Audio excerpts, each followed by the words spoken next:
O'g'lim kel Lego o'ynaylik. Yo'q dedi, o'ynagim kelmayapti. Kel Lego o'ynaylik.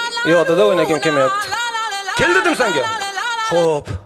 Men bilan majburlikdan Lego o'ynayapti. Xuddi menga kerak deydi. Jahlim chiqib ketdi. Keyin so'radim o'zidan. Xo'p dedim. Nima o'ynasak bo'ladi sen bilan? Telefoningizni oling-da, App Store'dan Minecraft sketch qiling dedi. Minecraft sketch qiling, 5 yosh bola, 6 yosh. Xullas, Minecraft ustanovka qildim telefonimga. Endi nima qilamiz o'g'lim desam, Wi-Fi dan kiring, meni uyimda o'ynaymiz. Stop.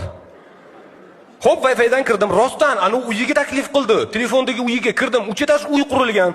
Podvalda nimasi bor? Bilyardlari bor. O'rtada divan, televizorlar, tomda basseyn qilib qo'ygan. Arxitekturni hammasi to'g'ri hisob-kitob qilingan. O'zi qurgan. Ammo unga Lego o'ynaylik.